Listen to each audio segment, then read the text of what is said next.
So we're standing in Oregon's fastest growing county, and I'm especially pleased that last week the United States Senate, on a bipartisan basis, got together and brought a good dose of common sense to the whole question of government, which is making sure that we take advantage of the opportunity to improve our infrastructure. You just cannot have big league quality of life with little league infrastructure. Now, the fact is, this community knows that growing communities have growing needs, and that requires growing attention. And as I touched on, a lot of people think DC can't agree on whether to order water or lemonade. But the fact is, our communities need real investments now to deal with the punishing wildfires, the horrendous drought, the lack of rural broadband for schools, and a whole lot more. So, just to outline a few items, I'm not going to tell you that Kumbaya just broke out all over DC. But I think it does show that what we call the Oregon way, and you're going to hear from a bunch of speakers now who are going to describe it, means that we can improve the quality of life in Bend and throughout Central Oregon. So here are some of the priorities that are in the bill that got out of the Senate, bipartisan, strong bipartisan vote. First, rural broadband. I think we all know how important this is for folks who are working from home, telemedicine, folks who are trying to get some education online. $65 billion, where we're going to get to the point, if we fully implement this country starts to say that broadband is like electricity was decades ago, that you got to have it. It's hugely important for everybody. The bill also has $5 billion from key pieces of my disaster-safe power grid, because we've seen how important it is to secure the power grid from ice and snow in these winter storms and wildfires. We'll hear today about improved drinking water and services for the Confederated Tribes of the Warm Springs, something that I made a special priority. Drought relief, big shot in the arm for farmers and ranchers and communities to respond to the drought. And obviously, reducing wildfire risk is so important, because we know when it's hot and dry, and yesterday it was windy, wasn't as hot, but hot and dry, and somebody drops a match and then you got an inferno on your hands. The bill's got a big chunk of money for wildfire risk mitigation, forest health treatment, so you basically, in English, go out there and clean out these overstocked timber stands, because these are not your grandfather's fires. They're bigger, they're hotter, they're more powerful. And everybody back east says, Ron, what about the bootleg? I said, I want this bill to get us in the business of preventing more bootleg fires in the future. And then, of course, resources for roads and bridges are hugely important, because you got a lot of growth in Deschutes County and throughout Central Oregon. So we now have a terrific group of speakers. We'll start with Mr. Wilson Weewa of the Tribes of Warm Springs to talk about broadband and Western tribal water. Mr. Weewa.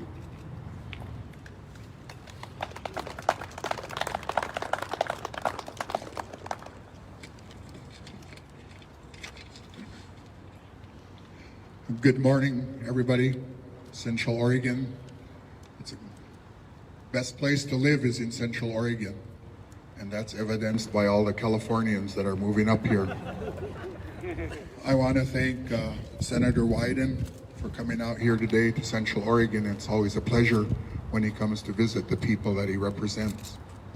On behalf of the people of the Confederated Tribes of Warm Springs, I'm here to thank Senator Wyden for his leadership in addressing the water infrastructure challenges that we are facing on the Warm Springs Reservation. For years, almost a century, we have dealt with harmful and expensive obstacles in water shortage, delivery, and treatment. Our water infrastructure is literally crumbling. Some of the pipes installed in the 1890s that were made of wood and clay are still in use on our reservation. We regularly face low pressure or no water events which trigger boil water notices from the EPA. We are facing a cost of $50 million to upgrade or replace our water system. This is not a cost that can be borne where 60% or more of our population is unemployed. We have worked closely with Senator Wyden on a way to ensure clean water for the people of Warm Springs. He wrote the Western Tribal Water Infrastructure Act to provide tribes like Warm Springs with a federal lifeline. His legislation, supported by Senator Merkley, was included in the Senate infrastructure package. It would provide hundreds of millions of grant dollars to tribes to rebuild their water infrastructure. To us, water is life. Clean water is the foundation to all human life, and certainly so at Warm Springs, where water is sacred. The people of Warm Springs are grateful to Senator Wyden for fighting for us to get us some funds to help rebuild our water infrastructure. We are hoping and praying that the water infrastructure bill is passed by Congress and signed into law, and we want to thank you and the people I know are very pleased that we are able to make little strides as the bill gets ready to make allocations to us. Yes, absolutely. We're going to turn them into bigger strides. Again, thank you for all your efforts. Thank you. Thank you very much. Give a round of applause for Bill Thank you. Our next speaker is going to be Phil Chang, and he's going to represent the county. And where's Phil? There he is. Great. Phil, thank you.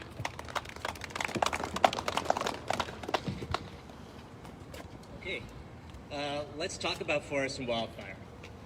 I want to thank Senator Wyden for creating the Secure Rural Schools program many decades ago, or some decades ago, and for keeping it funded for 3 years through renewal in this infrastructure bill.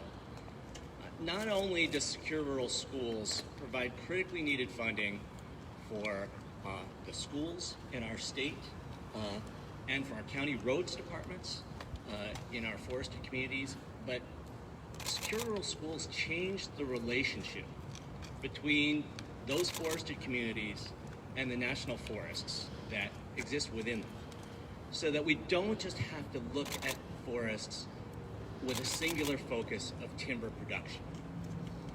This is good because many of our forests, like the Deschutes, don't have large saw logs to give anymore.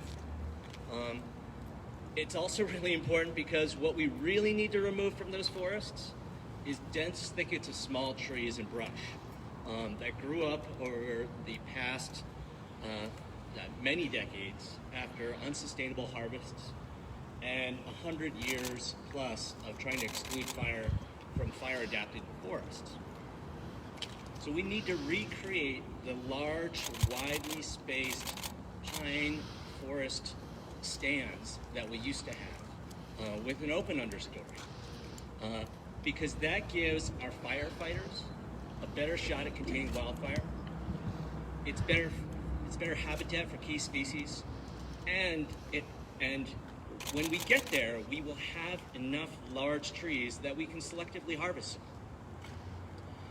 So thank you so much to the Senator and for all the members of Congress members of the Senate who voted to include expanded funding for the Collaborative Forest Restoration Program in the infrastructure bill. We have one of the original 10 what are called CFLR projects, Collaborative Forest Landscape Restoration Projects, here in Deschutes County. It's called the Deschutes Collaborative Forest Project. And working with the Forest Service, using those CFLR dollars over the last 11 years, we've treated 120,000 acres surrounding Sun River, Bend, Sisters, and Blackbeet Ranch. And with this continued funding, we can expand upon those treatments, make our communities safer, make our forests healthier, create a whole lot of jobs in the woods. Thank you, Senator Wyden. Well said. And give Phil a round of applause too, and folks at the county. And now, because we got a bunch of ODOT folks there waiting to hear about the job site on roads and bridges, we've got Gary Farnsworth. Well, I think first I'm going to have Eric speak for the city of Bend. Oh, okay.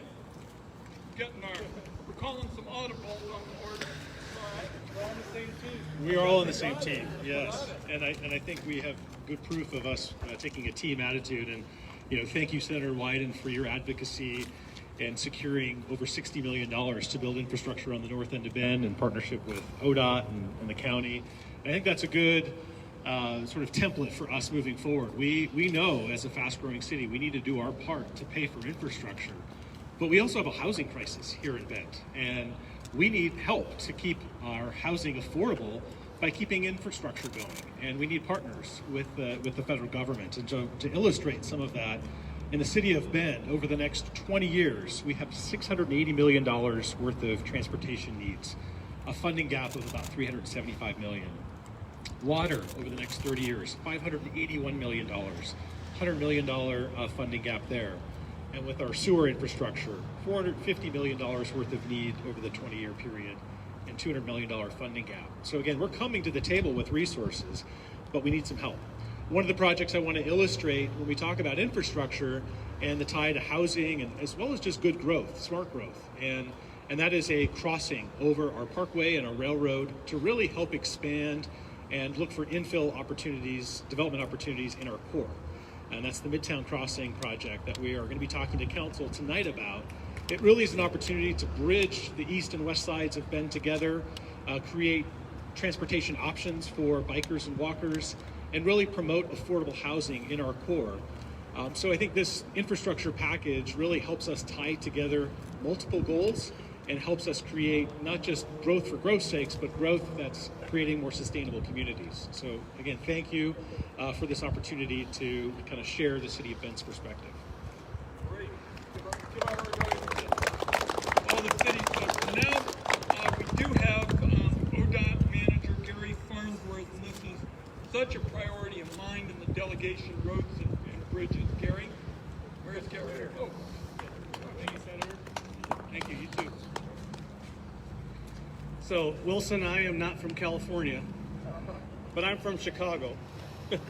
Like so many transplants we have, I've spent most of my life in the Northwest, but grew up there. And I think about, transportation there, but I think about how unique and wonderful it is to be in Oregon and talk about transportation and what we get to do. So I want to thank you, Senator, for the opportunity to be here with you today. And welcome to all of you. Welcome to Region 4 headquarters. Also, on behalf of staff, and as the Senator pointed out, many of my fellow coworkers are here today from different walks of life. Our mechanics, maintenance, engineers, environmentalists, right-of-way, a whole bunch of folks that are very interested in how things play out. And I know you all work your tails off, along with our city partners and the other partners you see represented Give up a here. big round of applause to all those guys by the wall and the work they do. Thanks, everybody. We've seen the benefits of what you've done for us, Senator Wyden, and your support of transportation and infrastructure over the years. You mentioned it, Eric, our North Corridor project, which we received a $60 million federal infra grant for, and I know that the Senator was instrumental in that program. And also, we've taken advantage in our outskirts with the Federal Lands Access Program. Oregon gets the most money in that program of any state in the country, and we take full advantage of it here with our partnerships, which is awesome. For ODOT, for a long time, we've worked with our partners on a lot of things, and the relationships are amazing, but the needs are endless, again, as Eric pointed out, with numbers. So that's why we're so interested in following this investment, the Infrastructure Investment and Jobs Act. I'm just going to call it the Act from here out.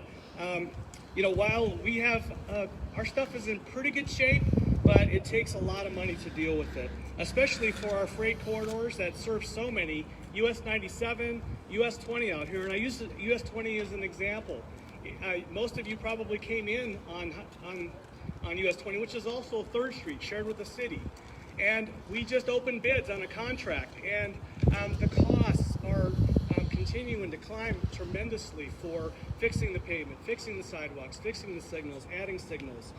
The costs are going up, and as much as we scramble to bring things together, we can't do this without our federal partners. So I'm so glad that you're here.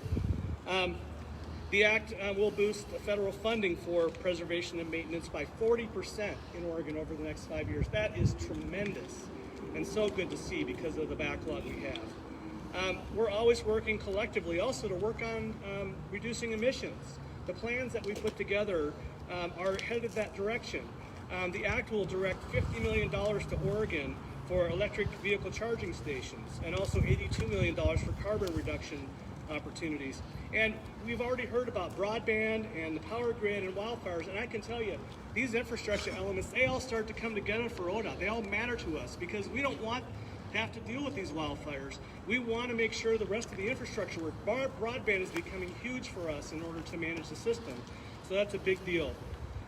I can go on and on. Natural disasters, 97 is a key route for the Cascadia earthquake event, and we're investing in that, but we need to invest more. We're doing a lot. Our Cascades East Transit District has just put together a new regional plan, and they're pointing out to us how important that is on many fronts, not only giving options, but addressing things like climate. The Act will have discretionary grants opportunities for us.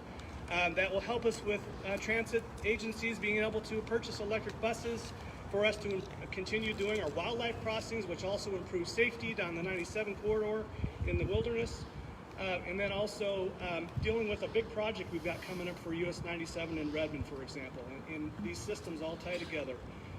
Clearly our transportation system has no shortage of needs, including safety, and we, our partners in Central Oregon, stand ready to put additional federal funding to work here, maximizing on the current planning we're primed with, the funding that we're already bringing to the table, and the partnership opportunities to advance a complete, robust, multimodal system in Central Oregon. The opportunities are huge and exciting.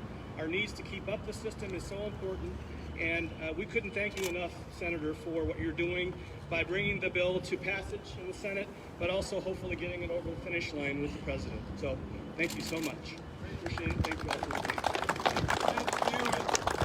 Make no mistake about it, this bill is going over the finish line, period, full stop. And we did roads and bridges. Let's get to our airports because they're so hugely important, and Zach Bass will speak on airport expansion. Oh, here you are.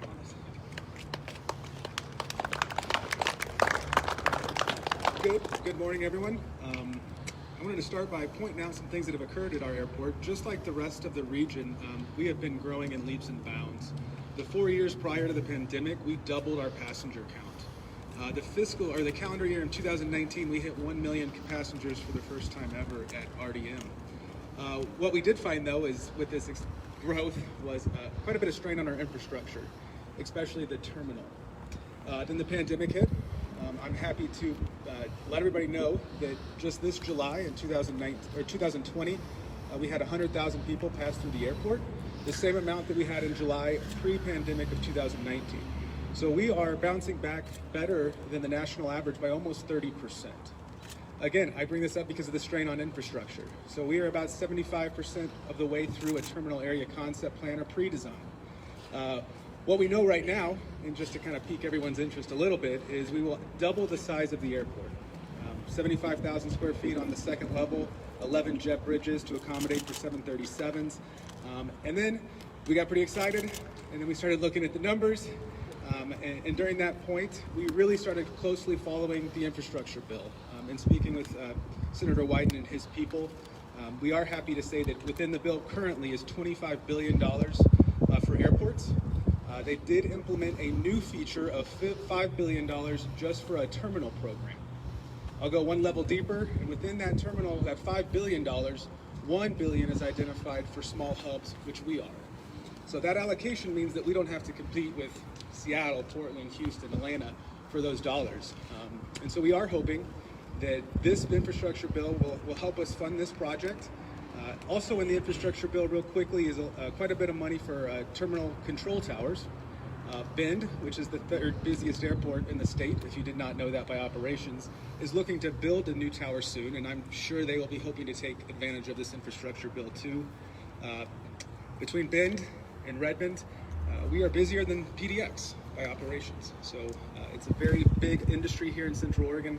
A lot of jobs are created from it, and we are excited and happy and give thanks to Senator Wyden and his people for making sure all that is in this infrastructure bill. Thank you. Really good news about the jobs as well.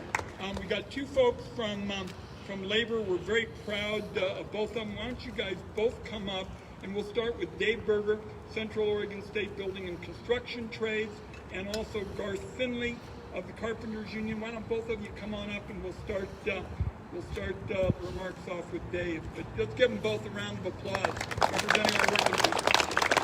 Thank you, Senator. Appreciate that. Just like to welcome everybody here. Thank you for coming. Thank you, Senator and staff, for inviting us. I'm Dave Berger. I'm with the Central Oregon Building Construction Trades Council, representing 31 craft unions, apprenticeships, registered apprenticeships.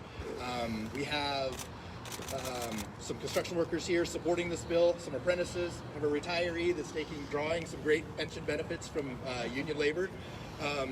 And then we have our larger council is the State Building Trades Council, and it oversees thousands of workers across the state.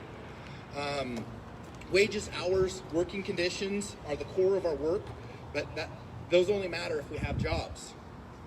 We look at proposals through the multi-craft lens, meaning electricians, carpenters, road construction, all of that. We support the ideas that require skill of a wide variety of tradespeople and big investments in infrastructure projects. They equal big opportunity for the building trades members across the state. Investing in transportation, water, power, energy, aviation, and communications infrastructure are all well-established sources of good job creation.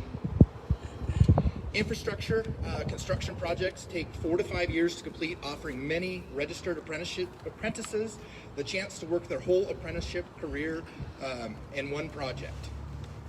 Senator Wyden's plan would not only create good jobs for Oregon building trades members, but a pathway into registered apprenticeship and training programs for women and people of color. This investment is long overdue, and it was a huge benefit to Oregon's building and construction trades members, and why we applaud Senator Wyden for his infrastructure investment approach. We look forward to collaborating with Senator Wyden, the regional counties and cities, the Oregon State Legislature, ODOT, and the numerous stakeholders that help ensure these investments get done. Thank you.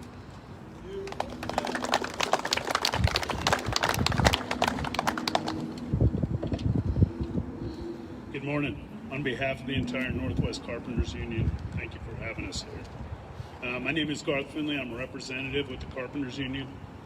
An apprentice trained, 21 years in this brotherhood. And a proud member of the Central Oregon community.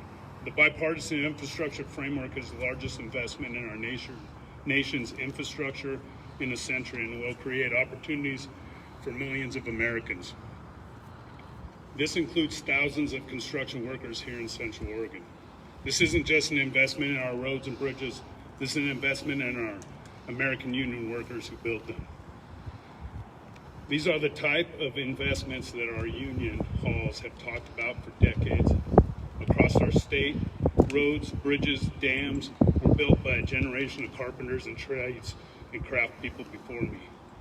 These projects built careers, communities that grew the middle class. Coming together to pass investments like this will strengthen union jobs and working families in Central Oregon for decades to come. This work is critical to the bridging the urban-rural divide. We're not just building infrastructure, we're building connections. We also know that with expanded investment in projects, there will be more opportunities for apprentices. This is critical for women and BIPOC workers, as David said before me, who are underrepresented in construction. Apprentices like Lucinda Torres, a 6-term apprentice who is a sister in this brotherhood of carpenters from the Confederated tribe of the Warm Springs just north of us, who wished she could be here today to give this, but is working on a data center in Prineville on her career. We hope that members like her will be able to journey out into a long career in construction on projects that are funded through this infrastructure bill.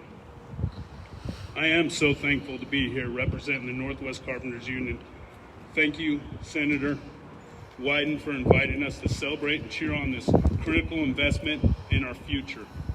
Thank you for your leadership to get this passed in the Senate. We are watching closely as it heads to the House and onto the President's desk.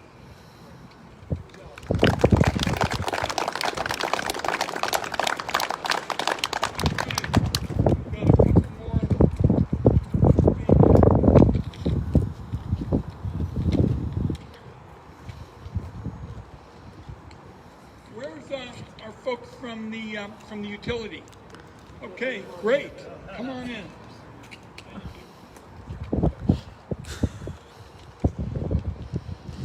Well, first of all, I want to begin by thanking Senator Wyden for his efforts and his leadership to include the Disaster Safe Power Grid Act in the infrastructure bill. Electric cooperatives throughout Oregon, we're doing what we can to strengthen our infrastructure and implement aggressive vegetation management programs so things like trees coming in contact with power lines that can start fires are prevented. Also planning for unexpected events because our priority is to keep our members and our community safe. In this legislation, it provides a significant opportunity for small rural electric cooperatives and utilities to accelerate wildfire mitigation efforts and disaster preparedness. In this legislation, also, very importantly, it provides a small utility set-aside, which is critical to ensuring that matching grant funds are going to be available for small utilities so we can do more to mitigate against disasters and wildfires in rural Oregon. And we're all too aware, very sadly, that these wildfires in Oregon, they've taken many lives, they've destroyed property, and they've devastated communities. And last year, the senator took the time to tour the areas in Oregon devastated by wildfires, and he saw firsthand, and he understood that making the electric grid more resilient to extreme weather events and mitigating for wildfires, it's very expensive. And everybody knows the climate in the West, it's getting hotter and it's drier, and utilities have to work faster to protect against potential catastrophic events. Central Electric Cooperative, we provide service across 5,300 square miles in Central Oregon, and that's a significant area, and much of it is through heavily forested, high fire risk areas. We have thousands of miles of overhead power lines that could be replaced with components made of fire-resistant materials, and again, you mitigate against wildfire threats. And right now, we are implementing a groundbreaking technology called distribution fault anticipation. In this technology, it provides real-time awareness so that we know before our power lines contribute to a wildfire. We can get on it ahead of time. And this is just one of the many wildfire mitigation measures the Disaster Safe Power Grid will assist utilities with implementing. There's other things to secure funding for, like installing weather stations in high fire risk areas so you can constantly monitor the temperature, the humidity, the wind speeds, or feasible underground new and existing overhead lines, and then accelerate and enhance the ongoing vegetation management efforts. In this legislation, it will provide an opportunity for Central Electric and other electric cooperatives throughout Oregon to obtain much needed funding to enhance and accelerate our mitigation efforts for disasters and wildfires. The wildfires that Oregonians have experienced over the last year, they really are a sober reminder, and they stress the need and the urgency for this critically important legislation that's been introduced by Senator Wyden. And once again, Senator, I want to thank you for your leadership in rural Oregon. Dave, thank you. Big shout out for Central Electric, and we thank them. And finally, we have another very important speaker, North Unity District Manager Mike Britton, and they've been doing great work, and they got their hands full these days. And Mike, we really appreciate working with you. Round of applause, folks.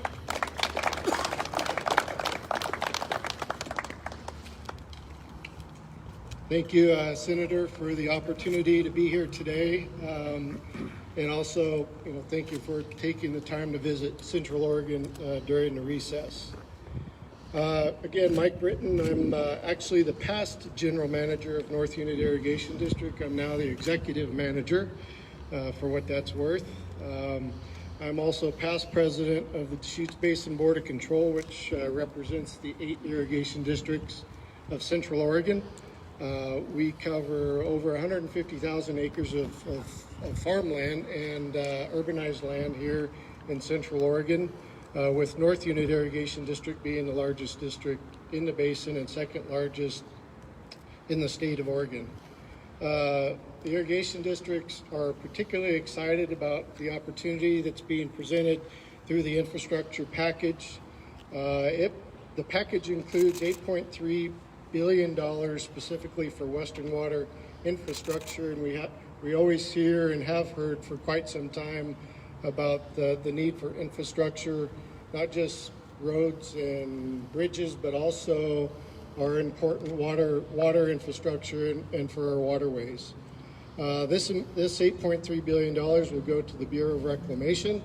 The Bureau, in my opinion, has been woefully underfunded for decades.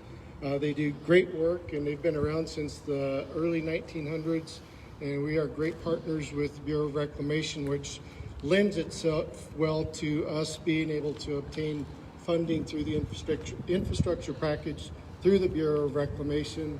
Not to mention that we are also a Bureau of Reclamation district, which means we're under contract with the Bureau of Reclamation here in Central Oregon.